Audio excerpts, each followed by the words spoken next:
think you're using hi. Hi. Hi, Senator Johnson. We understand that you maybe weren't really interested in having Senator Warren read the letter from Coretta Scott King during the Senate session yesterday.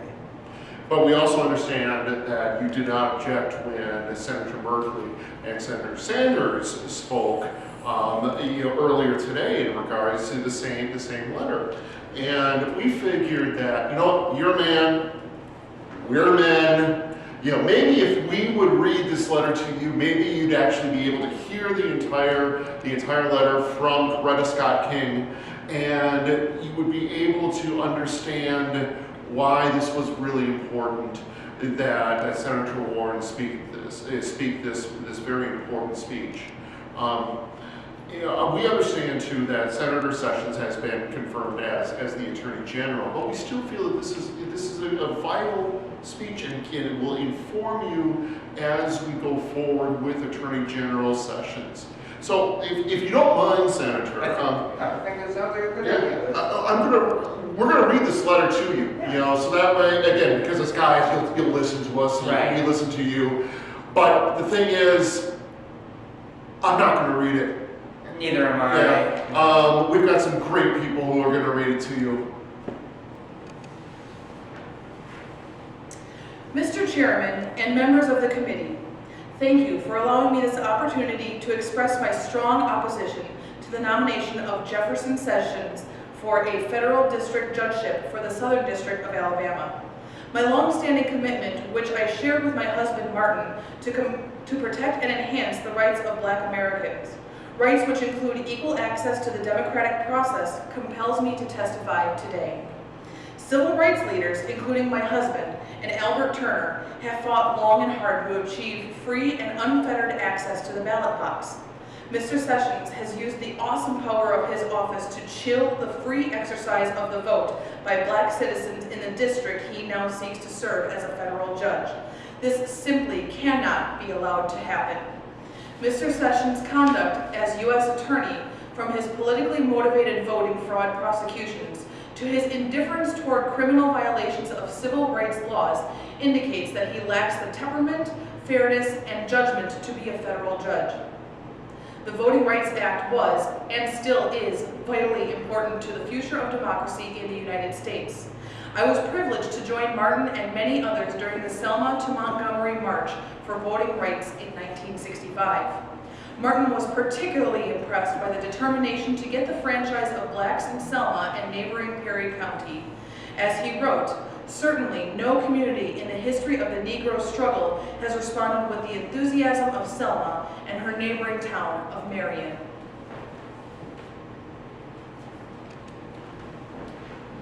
Where Birmingham depended largely on students and unemployed adults to participate in the nonviolent protest of the denial of franchise, Selma has involved fully 10% of the Negro population in active demonstrations, and at least half of the Negro population of Marion was arrested on one day.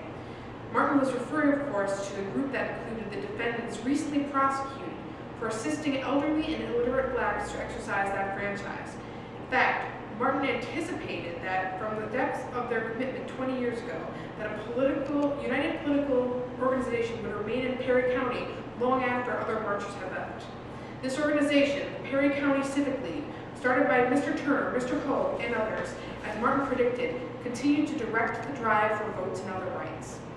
In the years since the Voting Rights Act was passed, Black Americans in Marion, Selma, and elsewhere have made important strides in the struggle to participate actively in the electoral process.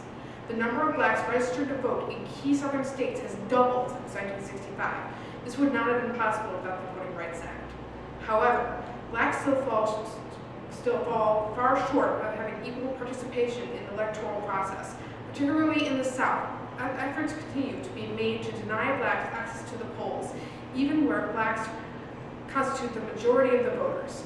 It has been a long uphill struggle to keep alive the vital legislation that protects the most fundamental right to vote. A person who has exhibited so much hostility to the enforcement of those laws, and thus to the exercise of those rights by Black people, should not be elevated to the federal bench.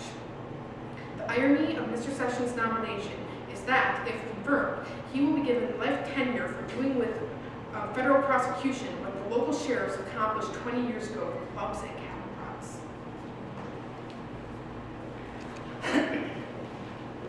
20 years ago, we marched from Selma to Montgomery. The fear of voting was real as the broken bones and bloody heads in Selma and Marion bore witness.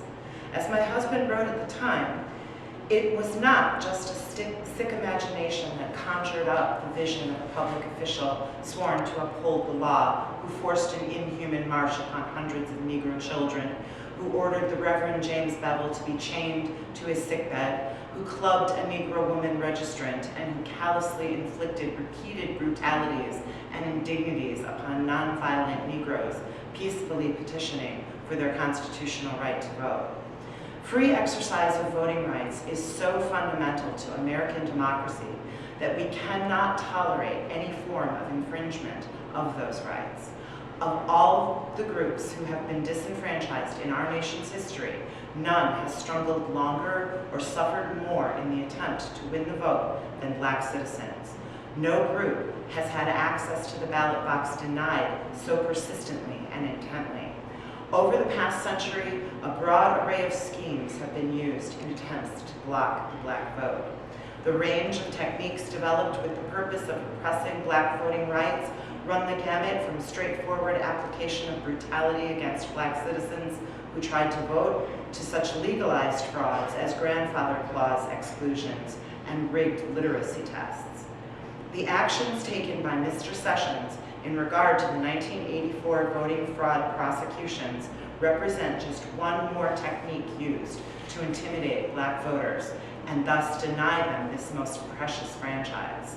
The investigations into the absentee voting process were conducted only in the Black Belt counties, where Blacks had finally achieved political power in the local government. Whites had been using the absentee process to their advantage for years without incident. Then, when Blacks, realizing its strength, began to use it with success, criminal investigations were begun. In these investigations, Mr. Sessions, as a U.S. attorney, exhibited an eagerness to bring to trial and convict 3 leaders of the Perry County Civic League, including Albert Turner, despite evidence clearly demonstrating their innocence of any wrongdoing.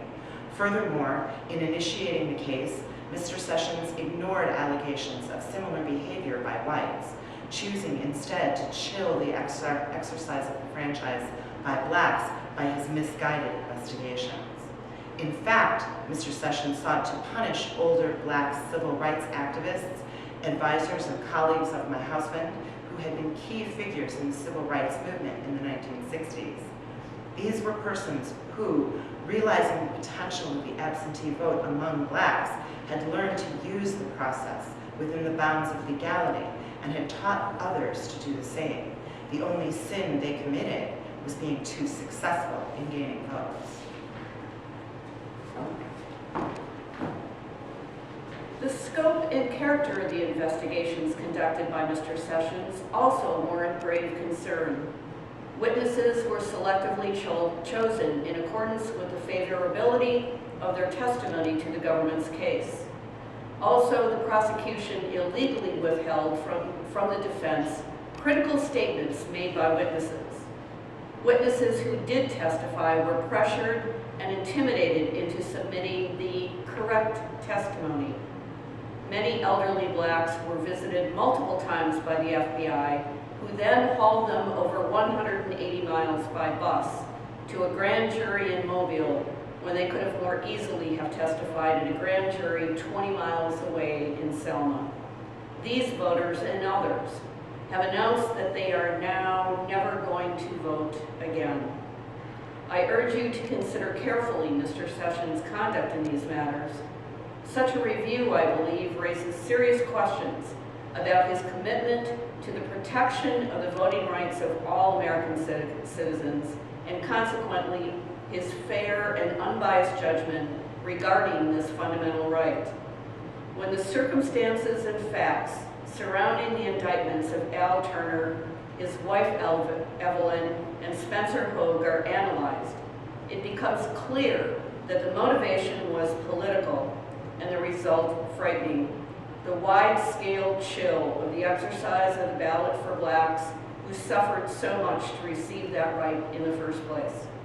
Therefore, it is my strongly held view that the appointment of Jefferson Sessions to the federal bench would irreparably damage the work of my husband, Al Turner, and countless others who risked their lives and freedom over the past 20 years to ensure equal participation in our democratic system.